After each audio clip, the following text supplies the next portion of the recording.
Welcome to another edition of What the Fuck Happenings here in Mendham, which is quite pleasant, really. It's quite summery, the fall, so it's been quite nice.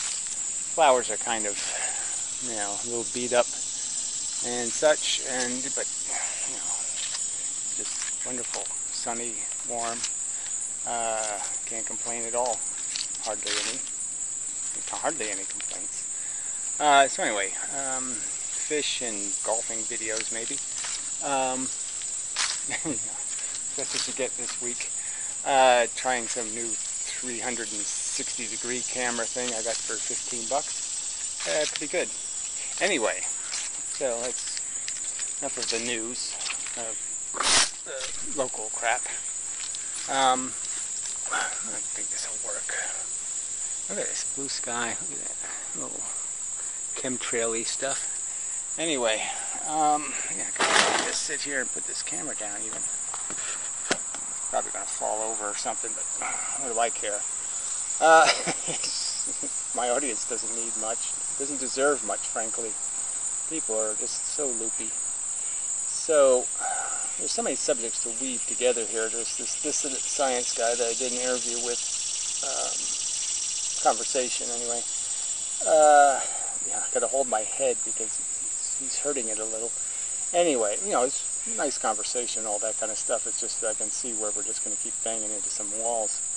We'll see how long it lasts. I think it's going to be a stormy relationship. But anyway, sort of positive, but I just don't know if this is. Don't know if you can. Dissidency only goes so far in terms of common interests. It's like me and Piero. As soon as you get to a point where there's, some emphatic thing they're going to defend, and it's just like a religion or something, and it's just like, fuck no, I'm not playing that. It just gets in the way. So Piero's part of the conversation because he made a stupid video saying something like, why would a river need to think it was deciding anything? As if we need to think that, and we really don't need to. And this also gets to the modern mystic eventually. So anyway, I'll leave a link to the Dissident Science interview video thing in case you're interested. Some physics in it, but more, I tried anyway to get the conversation more about how to get it past these barriers of people finding each other so fucking obnoxious. This is a real problem, The biggest problem, maybe, in terms of conversation and the rhetoric people use, and it just gets offensive. And people don't think they're being offensive when they're being grotesquely offensive. And it's a real problem. There needs to be some mechanism to disengage the sidetracks that are unnecessary from common interest. I sort of talked about this before, like it would be very nice to have a charitable organization or some other not-for-profit thingy, political, that was a la carte, where you only supported the things you supported, not the United Way bullshit, not the agenda thing. So you gave people, options of things to support in direct ways without having to subsidize something else. The opposite of like the cable industry that keeps trying to force you to buy stuff you don't want, ESPN and such.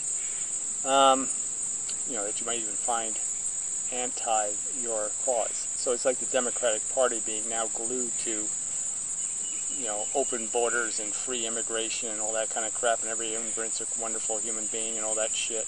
They're just burying their viability because it's such an obnoxious premise to try to shove down rational people's throats.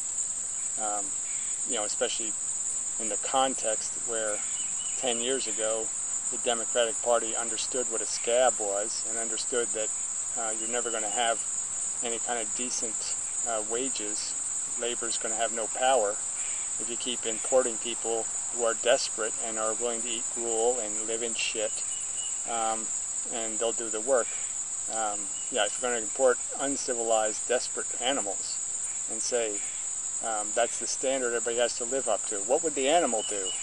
Well, You know, why ask the question? That's not that's civilized. I don't want to live like an animal. I don't want to compete with a brontosaurus. I just don't. I don't want to compete with a praying mantis. I don't want to compete with bugs. Desperate bugs. You know, the fact that these progressives can't understand that you can't have progress unless there's pressure for it. And you don't create any pressure for it if everybody's just exploiting everyone. If exploitation is the ground game, then that's the game they'll run to. That'll be the default game, dumbass, is. And yes, that's offensive to call people dumbasses, but it's just so fucking dumbass. I mean, civilization is a precious thing. It's a complex thing. It's a delicate thing. And they just don't treat it with any respect whatsoever. They just think it just happens. You just snap your fingers and it happens. Import all the huddled masses in the universe, and no problem, we can feed them all cat food. You know, fuck you. Anyway, moving on. So this dissident science guy did another interview with some other, seems like a Canadian because he's a little weird, a little hyper. And they got in a little bit to this mind science, you know, of the subject of determinism. And, you know, some of it was good, I mean, in the sense that they didn't say the word robot, but there was a lot of conversation, you know, about the fact that we're just mechanical brains that are reacting and they're programmed, and there's not much else going on here. And so that relates sort of this Pyrrho thing and the hard problem bullshit of why are we conscious? Well, we're conscious because it worked as a mechanism to create a feeling thing and then make the feeling thing think of ways to fix its feelings.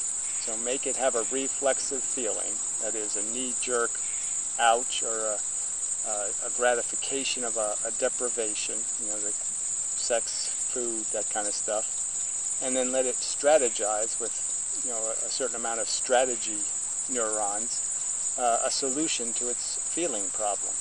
And that's why we think we're making decisions. It's just because the thinking part has to solve the feeling part problem.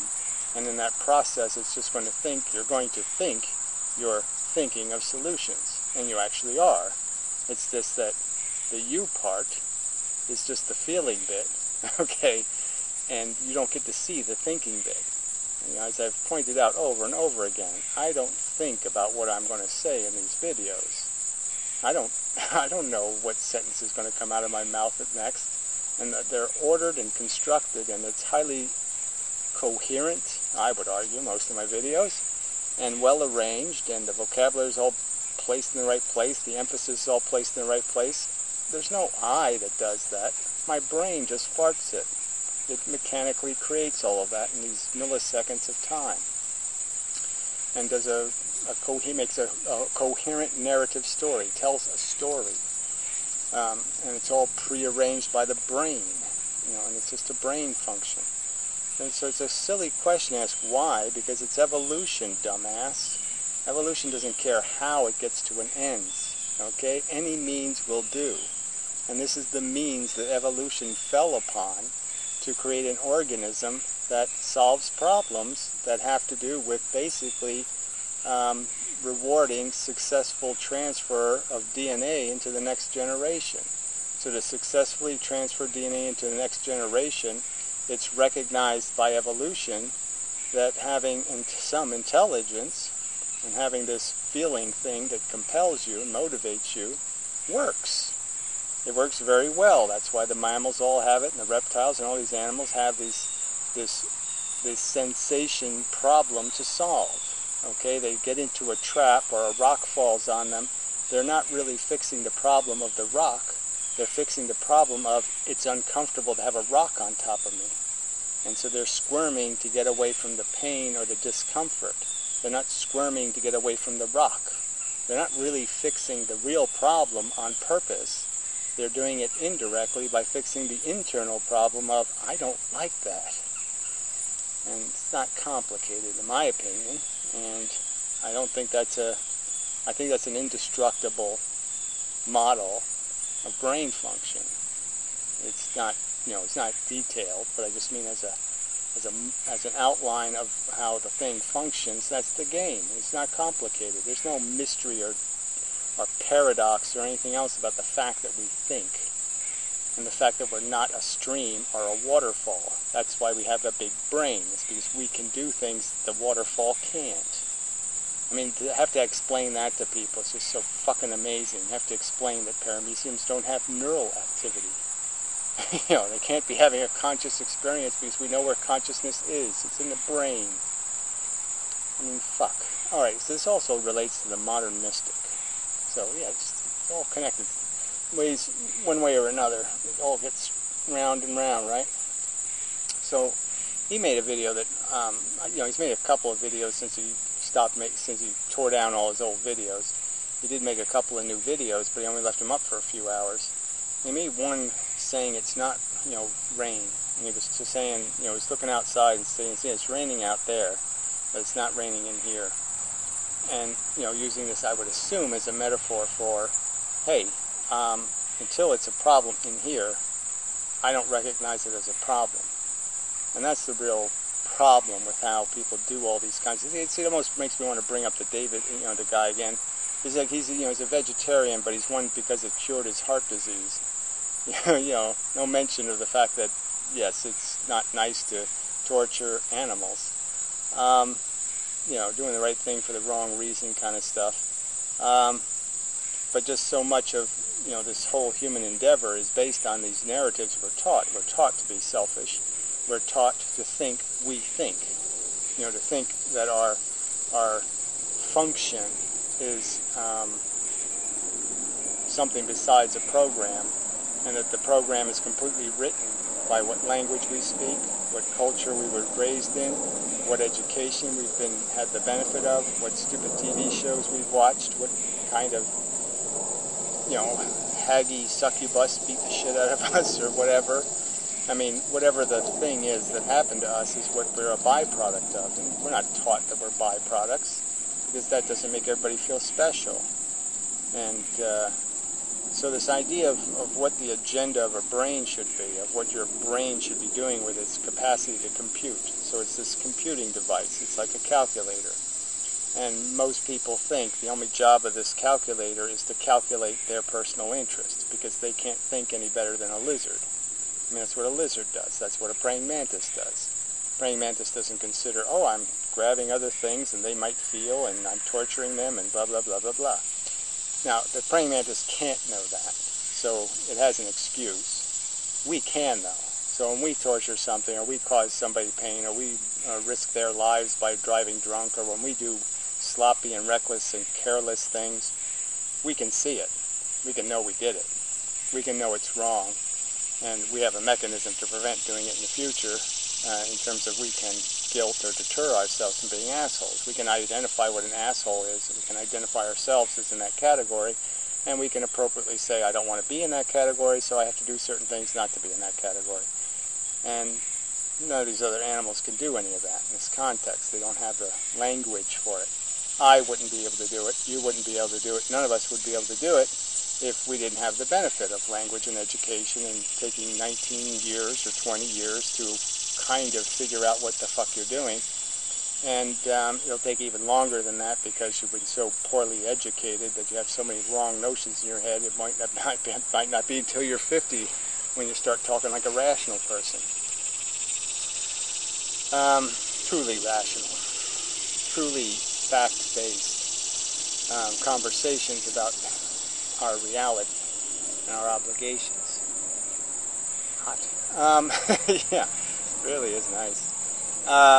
So Nick's excuse that he can't find any reason to make clouds and rain in his brain, or he can't find any reason to think that there's anything in the world that indicates maybe it is raining in his head, and he's just not letting it hit his, he's not letting it have an impact. He's put up an umbrella, a guard against it, and it's just pretending the game is just his game. And that's all he's playing for, is how does Nick feel? What does Nick feel like doing? And consequences, like if he do something and it's going to cause something else harm, he's avoiding that rain. He's avoiding taking responsibility for the fact that it's raining really hard out there, and it's beating the shit out of everything, and that shit isn't any different than the shit you've got going on. Them in the rain isn't any different than you in the rain. You with a broken leg isn't any different than him with a broken leg.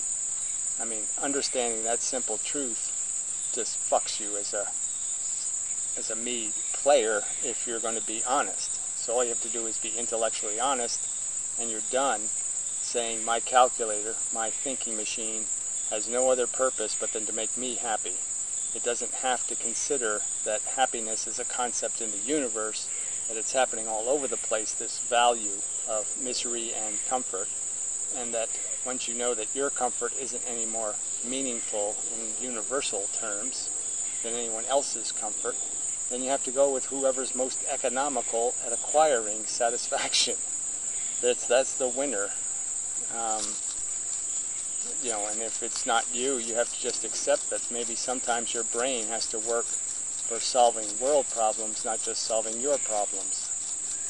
And you have to devote some energy to investing in the productivity you might be able to create in the function of the world that would prevent the rain from harming things as much. Something like that. And so that goes to Pyrrho too, just because of this whole idea of what you're thinking isn't some fantasy adventure game we're involved in here. The mechanics of our capacity to do logic is strict, in the sense that the contradictions are obvious when you say them. Like, there can be more than one God, or more than one story can be true, or more than one reality could be reality, or some kind of crap like that. We've already broken any kind of rational continuity. The opposite things can be true, or some kind of crap like that. There's right answers to the questions. And the only real question is when have you tried the evidence hard enough and well enough to make a decision? And is the evidence itself weighty enough to make a decision? And I'd say clearly on most of these subjects the evidence is overwhelming that the biggest enemy to the human race are stupid people who act selfishly and ignorantly and create problems that everybody else has to solve, like having kids they can't pay for, and all kinds of stuff like that, taking chances and risks that somebody else has to pay the bill for. Not only their victim, not only their autistic child has to live a tormented and struggling life, but society has to pay a huge amount of money to, integrate the defective into to some sense of a meaningful life. And so they got to spend a fortune to create golf courses for blind people or something. I mean, silly shit where, oh yes, I'm actualized now because I can do what everybody else does. I only do it at a price that's preposterously expensive. I only have 17 people, wheel me to the event, and it only took millions of dollars to create the sufficient number of ramps. I mean, come on. It's irrational nonsense that there's function in not recognizing the fact that there are standards, and there's a point where you have to admit something's too expensive. You don't give people who've been alcoholics for 50 years and shown no capacity to clean up their act. You don't give them new livers at the price of $300,000. They haven't earned it, and they're not going to do anything with that. With their more years of life, they're not going to do anything productive with them anyway. So you're spending $300,000 on something that's demonstrated itself to be a lemon, and there's no real potential for it to be anything else, but to have some other problem it wants you to fix. I don't want to get draconian about this, because obviously I do believe in civilization, and I believe in mitigating against, being sympathetic to people's differences and their insufficiencies. So I'm not making any statement that we have to be, draconianly Darwinistic about it in some kind of silly sense. I'm just concerned with productivity requires you to have some kind of minimums in terms of standards. You just can't keep making you know, can't make monster trucks that get 2 miles to the gallon.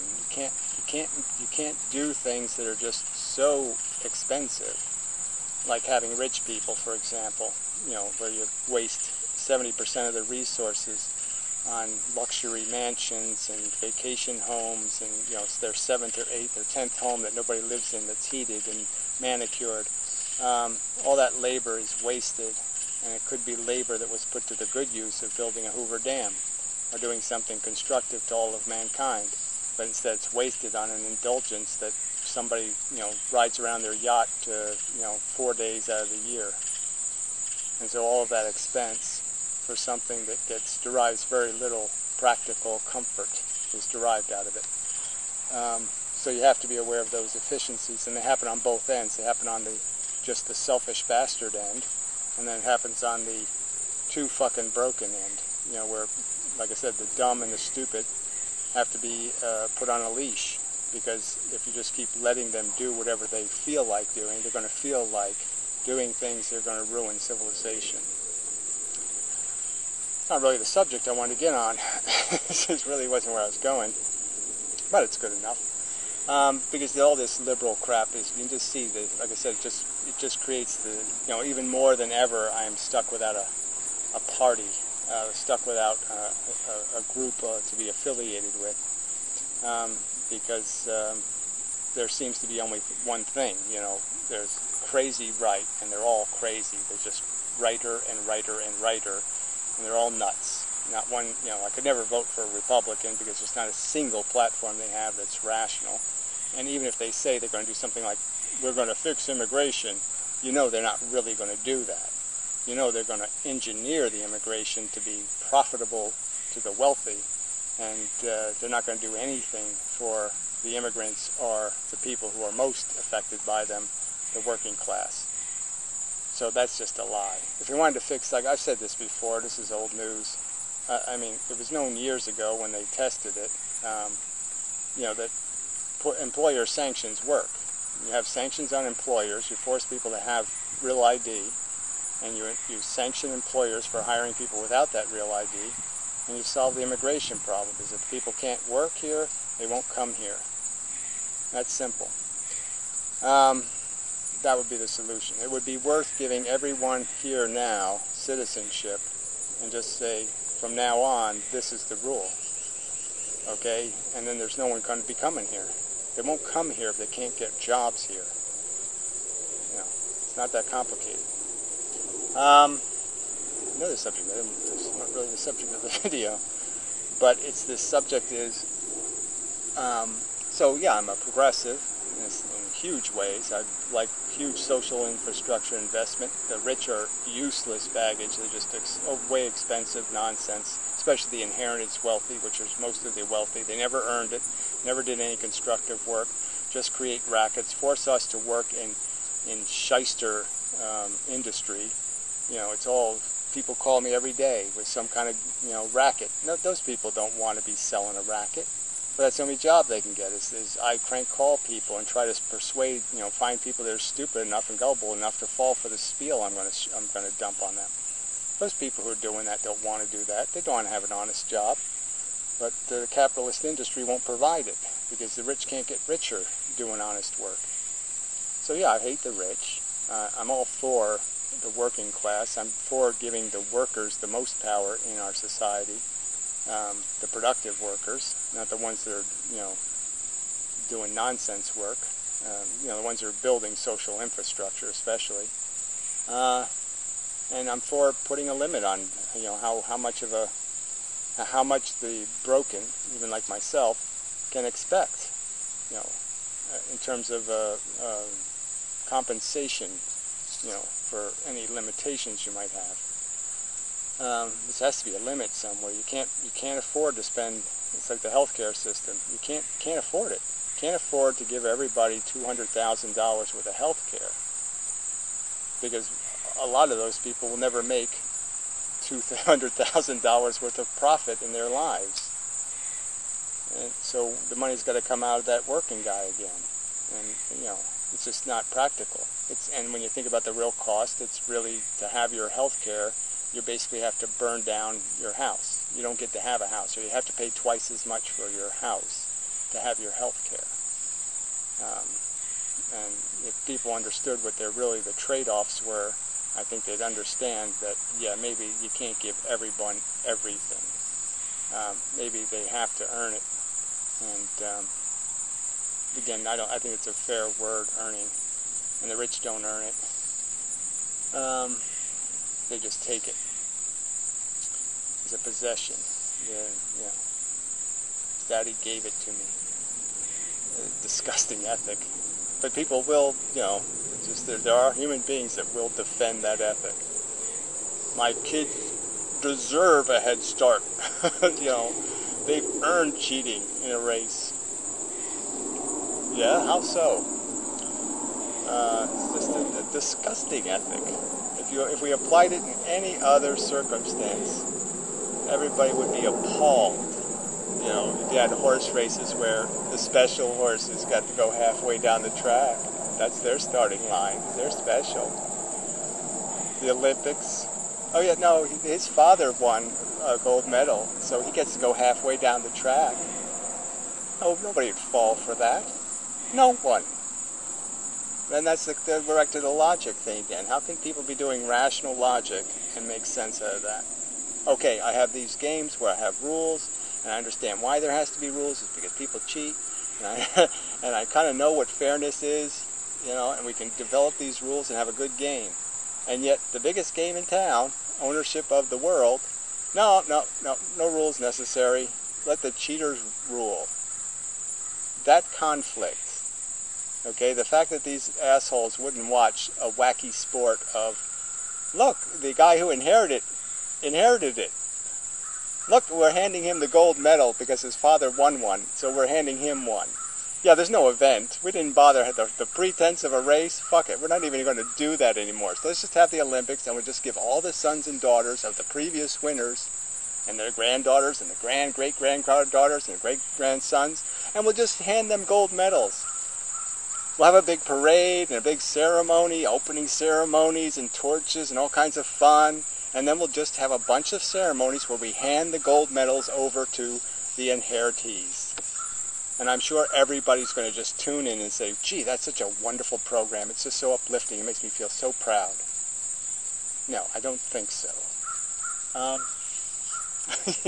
And I don't think so in a draconian way. Like, if you think otherwise, you are the dumbest piece of fucking scuzzy blight. And I just can't hope you into a pancake harder than I hope you into a pancake. And not when it's edible. I mean some kind of road pancake.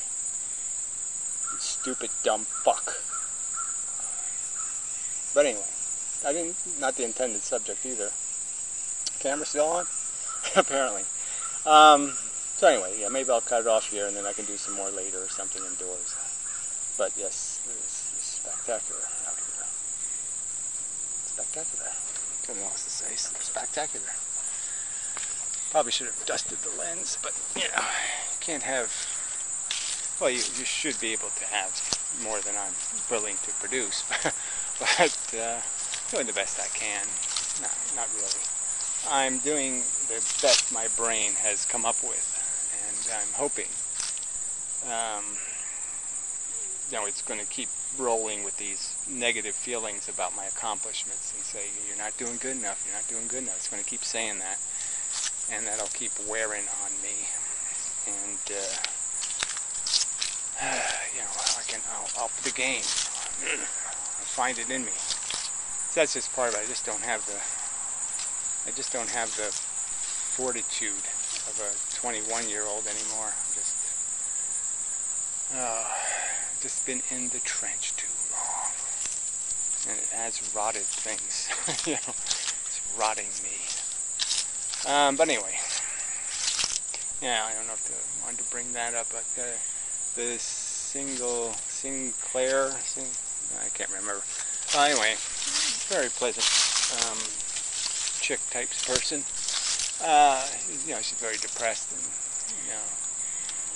talking suicide and whatnot. And it's just all kind of you know, your instinct is always just kind of negative to somebody's negative condition, and you want to just say something sappy like, well, just put on a pair of warm socks, it'll all be okay.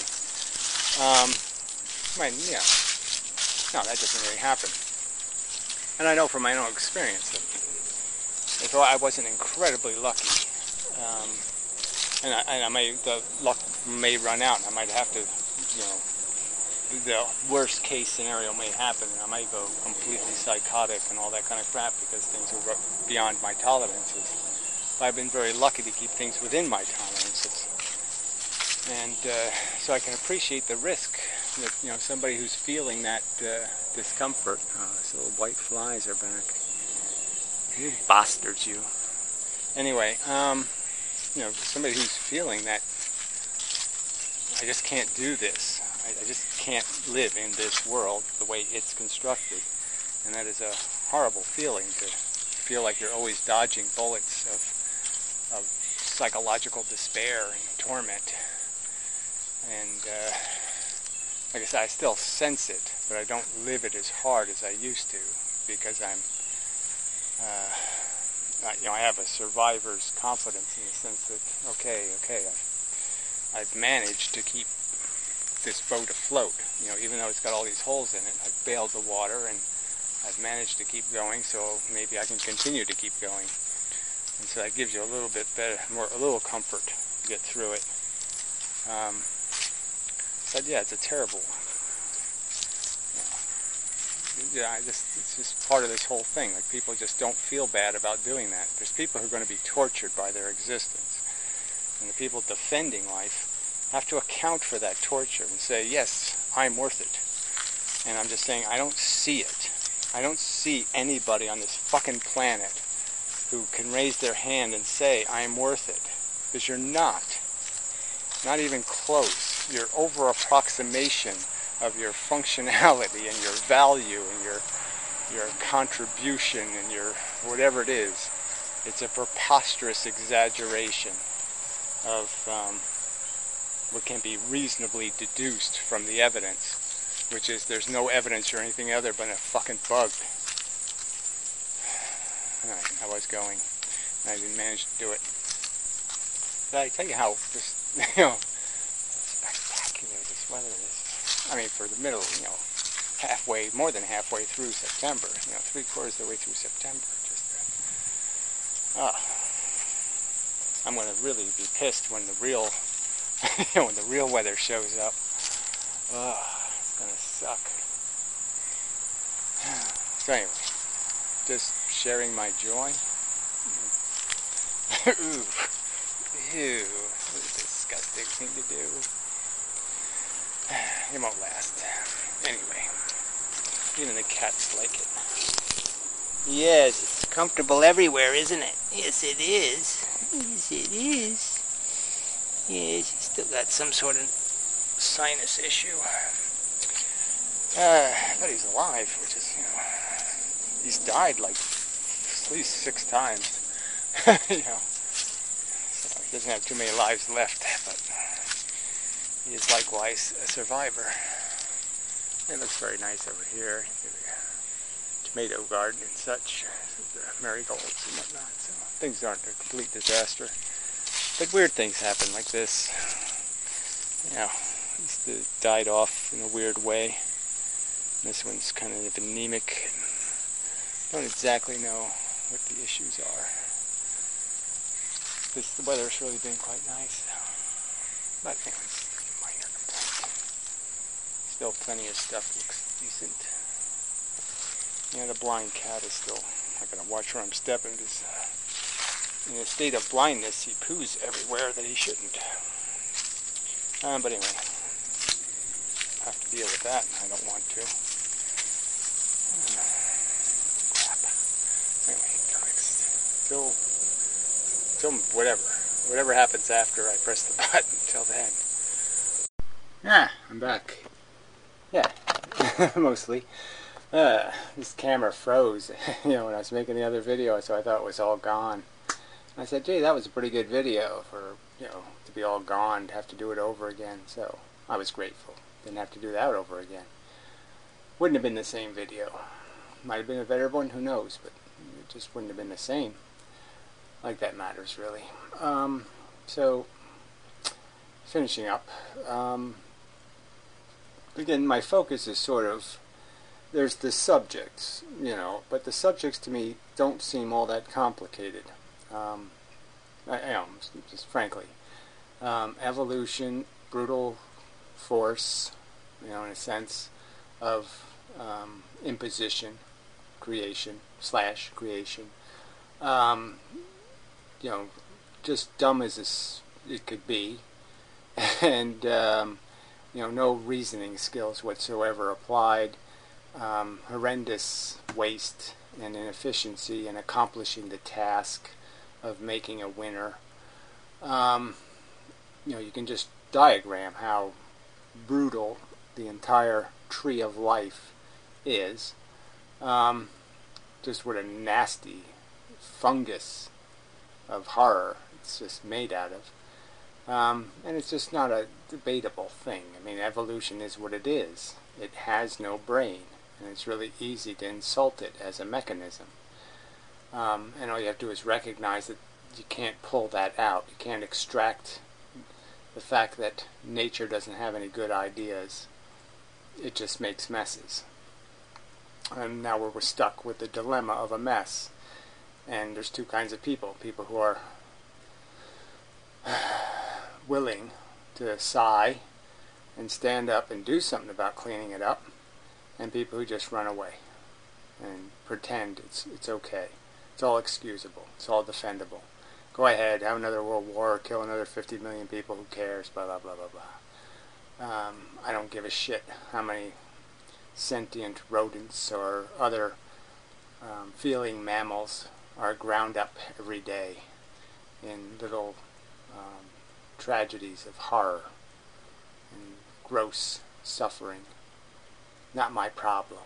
Yeah, well, that's a stupid person's response.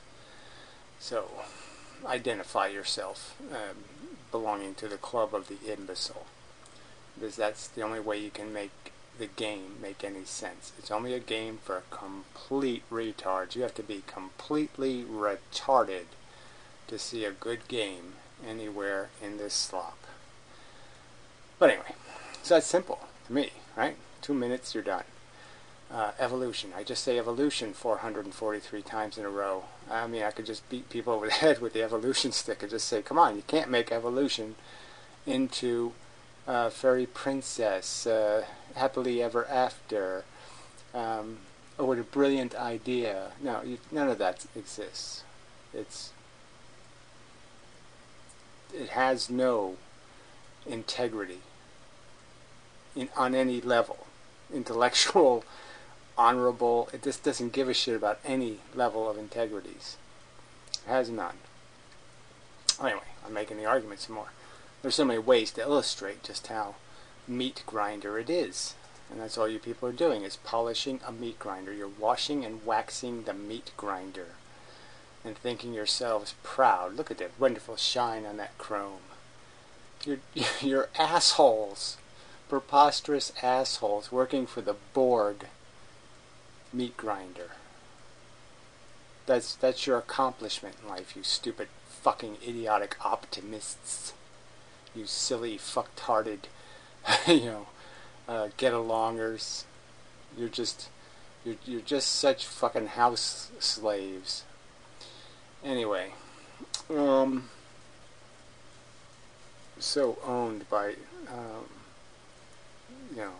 not recognizing the game isn't about getting along. No. The game is about stopping the game. So, in that vein, old Van gave me a link to these people write articles on this thing called Quatora. Yeah. And I don't know, this is some guy, David Pierce, the Neuroethics Foundation. I don't know what the fuck that is. Anyway, he says some shit. He mentions my name as a strong antinatalist. But he does qualify me as an ethicist, yeah, and then uses my name, which I don't think is necessary. But anyway, but yes, he doesn't agree that there can be any solution to the problem of life on Earth. That there's no such thing as the graceful exit. That human energy and initiative can't be put to the problem and solve it. He's just a give-upper. Oh, we can't win the war, so I don't have to bother working at it or fighting for it. It's just cop-outery. And it ends with a statement. Well, I'll read this last view. In my view, strong antinatalism is misguided. Voluntary childlessness cannot solve the problem of suffering. So you're just giving people no solution then. David Benatar ignores the nature of selection pressure in his book, The Harm of Coming into Existence by David Benatar. He doesn't do that, but anyway. Likewise, apocalyptic solutions, well, again, it wouldn't be an apocalypse, so that's just your way of looking at it. It's not an apocalypse when you turn somebody's, the respirator off on the person who's already dead. Solutions aren't sociologically credible, says you. So this guy apparently knows exactly what the human race is going to do and how it's going to evolve, and how and what intelligent people are going to do. And he says, inescapably, the future belongs to life lovers. Now, he doesn't have a theory to defend that inescapable part, because we have perfect examples of it not working that way. The Japanese, for example, declining population, and many European countries declining internal population growth. If it wasn't for immigrants, the population of the countries would be in decline. Those are facts. So how can you use a word like inescapable when those facts exist? Exactly, you want to defend that asshole? But see, this is where arguments happen between people, because people make emphatic statements, and they don't realize that your obnoxiously emphatic statement is completely abhorrent to other people's perception of what is or is not possible. So you're just challenging them. You're saying, I'm going to provoke an argument. So, fine, you provoked it. In this rude kind of way. Like, what, are you stupid? Do you think it's possible for people to think? What, you think human beings could be smart and not stupid? No, they have to be stupid. Isn't that proven? Stupidity rules. Stupidity wins. Well, no, it only wins, if, I guess I pointed out, if smart people let it. If smart people just sit back and say, idiocracy, go ahead, take over, then that's what happens. Idiocracy takes over. But the only thing standing in the way is your lack of will to motivation, thoughts, your defeatism is the only thing standing in the way, from my perception, because the battle is so close to already won. Most people in the world now don't have kids. And certainly well over a majority of people don't have enough children, 80% let's say, to sustain human population over time. So 80% of the people are already doing antinatalism, and here you are talking defeatism. That's such bullshit. And then this idea that we can't find a technical solution to the infestation problem on Earth? Oh, come on. We accidentally create whole dead pools on the ocean. We accidentally murder and annihilate and sterilize sections of this planet. If we do it on purpose, I think we can get the job done, asshole. So anyway, so this is just an illustration of how I don't like this guy. And I don't like him because of this rhetoric. How dare you tell me, what is or is not inescapable? I mean, fuck you. If you're going to say something like that, then you better back it up with some sort of evidence. And what's your evidence going to be? Well, people never in the past have ever flown in airplanes, so they never will. That's going to be your evidence? some kind of bogus bullshit that, well, because we haven't done it before, we can't do it different later. I mean, it's just crap. It's not based on anything. So that brings me to the other guy, the other David, D. Hissner, and it's like I said, I like the guy, and the link below. I like his whole I like the intent, or the motivations that exist, something like that. I don't know exactly how to describe what it is I'm appreciating, but there's some element of I'm appreciating. Let's just say. What the hell did I do with the video? I know it was here, mostly. Oh, there it is. All right, so we have had a conversation with him. Like I said, I had an interview with him, and I see a real liability in it's like the liberal agenda. If there isn't some way to make it possible for people who can have divergent interests to have a common purpose, in the sense that somehow they're working for something, doesn't mean that they're working for the thing they don't want to have happen. It's the liability, like I pointed out. I mean, I will never vote for a Republican, but I can't vote for Democrats who talk about opening borders and shit. It's just too irrational. And so you're left with nothing. And so unless there's some way, to have some sort of reasoned conversation and at least try to persuade the flag bearers that as long as you have that swastika on the flag, I'm not marching in the parade. I mean, so you could just take that part off, and then we're okay. Make it understood that you're not going to be able to win this war, because I can't fight for that. I can't be a bedfellow with somebody who believes in that.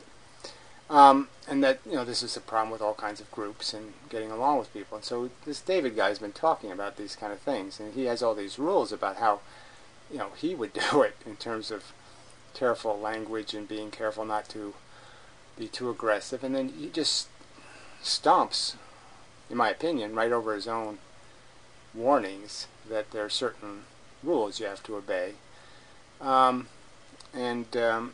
Based on his own, like I said, he has his own theory. and he thinks he's right. Well, guess what? I think I'm right. And so he's trying to exclude anything that might make him wrong, anything that exists in the current system that is in conflict with his system. And clearly I'm preserving the stuff that does fit into his system, like maybe wave theory or something. Where I'm obviously doing exactly the opposite, in the sense I'm going to do the same as regards to the stuff I don't see any use for. But I don't think I'm going to bother making statements about there's no such thing as a Big Bang Theory, or there's no possibility it could be right, or I'm not going to make any of those statements, because I don't care one way or the other. It's not that important. So anyway, he made this video about how charge isn't real. And as a concept it is, and he's basically saying, well, concepts aren't real until you put them in your hand. But he's doing exactly the opposite in his rhetoric. It just, it just points out how difficult this is. That it's almost impossible to, unless everybody understands the same axioms going in, the same infrastructure meanings. Like I said, if I'm talking to another progressive and he doesn't understand how excess labor destroys wages, if he just doesn't understand how that's how it works, then we're not going to understand the same threats at all. Yeah. And that culture is something that, people are best raised in. People do their culture best when they're raised in it. There's a higher probability that they'll value it and attempt to preserve it. If they're imported into a culture, then they're usually going to be dragging their own hot dog McDonald's attitude into somebody else's territory and be the obnoxious American. That's just the fact. And whoever thinks they have a right to be that kind of immigrant, like I said, I just think that's just obnoxious. You're going to go to somebody else's country, and you're not going to pick up their habits. You're going to force them to accept your habits. That's not a good definition of immigration. It's not the kind of immigrant. If we have a form, if that's the kind of immigrant you want to be, then fuck you. If you want your religion to be part of government, well, no, you don't. We don't do that here. So, go immigrate somewhere else. Fuck. Not that complicated. Anyway, so I'll play this little clip, and then I'll read a comment he left to me, and you'll just see this.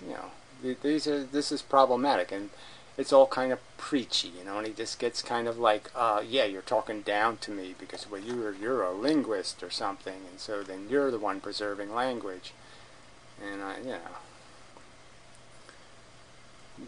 from authoritize. Well, no, I'm not doing that. I'm not playing that. So anyway, I don't mean any of this. This isn't angry thing. This is just it's complicated. It's difficult getting along with people, and it needs structure, and that's why I've argued that we need a debate forum that imposes structure and rules, and that would be really cool. But yeah, it has to be, somebody has to want it enough to pay for it. Nobody wants to pay for it, so it won't exist. Second thing I'm going to talk about today is emotion and debate. The moment someone says, show me, it doesn't even matter what they say after that. What that means is it's a command. It's meaning, I am emotionally mad at you, so prove it. Okay, so you heard him say that, right? And then what does he do in this comment he posts? Right? Force, energy, charge, they're all concepts that are not real. We use force, charge, and energy to calculate useful stuff. Well, that's not all it's used for, frankly. I mean, and Einstein's equation, E equals mc squared, we understand what these different things sort of represent, but there's no imposition that by saying E equals mc squared, that we're saying we're explicitly, c squared is sort of explicit, but what exactly mass is and what exactly energy is doesn't have to be defined. It just has to be defined to understand the relationship between these things. So anyway, he says, continuing, to calculate useful stuff. I don't give a shit about this useful crap. We're talking about whether it is being fair or reasonable to the true circumstance to use a word like charge to identify the phenomenon, which is electrons and protons behaving fundamentally differently to the same force, the same circumstances, and they react in exactly opposite manner. And that's a phenomenon, and it's a real phenomenon, and calling it charge isn't doing something unreal. Okay, anyway.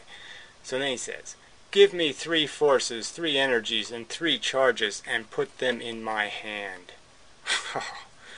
You can't. So here, exactly the same thing he says, oh, that turns me right off. I'm done listening to you. As soon as you give me this bullshit, you want this put in your hand, well, fuck you. And here he is doing exactly the same thing to me. I can put matter in your hand, but not charge. I could put a charge in your hand. I can drop an electron in your hand. And I could drop a proton in your hand. Yeah, but you can't see them. But I'm saying, if we could make them really big and you could see them, you're going to see the difference between the two fucking things. And that difference is why there's charge. The difference is why one is pushed into something and one is repelled from something. It'll be there. It'll be in its structure. So all you're saying, oh, it's because we can't, because I don't have a magnifying glass good enough, I can't argue that this phenomenon exists. Yeah, I can. And be a real person, making real arguments. It's just offensive to say charge isn't a real concept. It's real. So he says, you cannot simply objectify concepts. Of course you can. Concepts like murder, yeah, we can understand what it means as an event. Concepts are as real as any other part of our existence. Because they're describing what the material things do. They're describing what the bits do. What they do is just as real as what they are. I can't say any clearer than that. So anyway. Yeah, so, I mean, the part where he says, put them in my hand, I quoted that in my comment, said, newsflash, because now I'm going to be offensive back. They are really small. And then he has his own theory of particles, and he calls them G1 particles. And so I ask, have you ever held a G1 in your hand? No. So anyway. So, like I said, I don't want to provoke any hostility here. But I'm just pointing out that this conversation thing is difficult because, yes, having an organization of dissidents or people who are opposed to something, it's like all the people opposed to Trump. They can all agree that Trump is bad, but there's very little agreement about why Trump is bad, and what they would do in replacement of Trump, like Bernie Sanders, for example. Who thought Obama was too hostile on immigration, too rough, thought Hillary was too tough on immigration, wanted to open the borders even more than the rest of the loonies. And the rest of his platform was basically, it'd be really cool to have free everything. Yeah, that would be really cool, but there's no free lunch, and he just kept talking about all these free things everybody was going to have. And it's just bullshit. So, I mean, it's not an alternative. It's better. I'm going to keep saying it. I mean, a dead Democrat is better than a living Republican. There's no doubt about it. I mean, a dead, festering, maggot-infested one. But if I had to, hold my nose and I got to press the button, well, yeah, I know which button to press. But it just sucks. Because they're not a lot better. They are maggot-infested blight imposers because they're so far from getting it right. So this is the real mission statement. So the real objective is to dethrone the Trump for the dissident scientists. It's to keep pointing out how the pop science is made up crap. And that's all it is. It's all made up crap. The evidence for everything they claim is weak as fuck. And that needs to be pointed out. And that we all can agree on. But as soon as we start getting into arguments about what the real truth is, the alternative plan, the replacement for Trump, then we're going to get into trouble. Because, just point out that I am right and you people are all fucking wrong. So, it's just the way it is. Sorry. But, yeah, I've got the right theory. You've all got the wrong one. So I'm not going to help build your wrong theory. I'm not going to put your wrong theory in the place of the wrong theory. I'm going to put my right theory in that place. So that's where we're going to get into trouble. And, so anyway, so this, like I said, I don't need to defend the word charge. I don't even like it as a concept. I'd like to have something a little more descriptive of the fact that these particles are filters, and they're filtering a force that's polarized. That is, that it has two flavors. This flavor and that flavor, or square flavor and round flavor. Something like that. A better description of what charge represents. Especially that key word of filter, because that's really what a magnet is. But charge is a real thing. I mean, maybe he claims you can say this because he'll say, we have a theory that doesn't need charge. Well, I'm just saying it's one hell of a high level of accomplishment, in my opinion, if you can explain the phenomenon of electrons and protons, or the mechanics of an atom, without charge. I mean, go ahead, try, but you have to come up, and he doesn't have anything. He has a book he hasn't finished writing yet, so there's nothing to back up his accusation that charge is some kind of erroneous, superfluous concept that has no relationship to any kind of experimental data, when it's it's kind of the most experimentally made visible data there is. I mean, the entire Industrial Revolution was based on positive and negative charge. I mean, damn, the storage of charge. I mean, come on. Anyway. So enough articulated, I believe. Yeah. So that's sort of a separate subject. And otherwise, well, I guess I could say a little bit more about the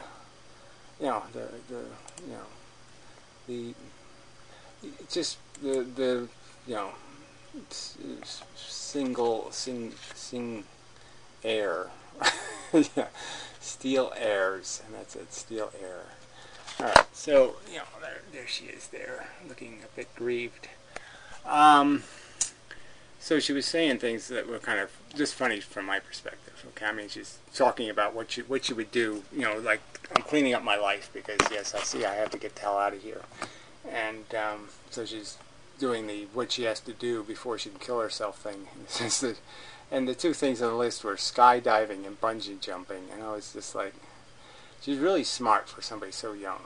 A lot of perspective. Really, really. I like it. I like the way she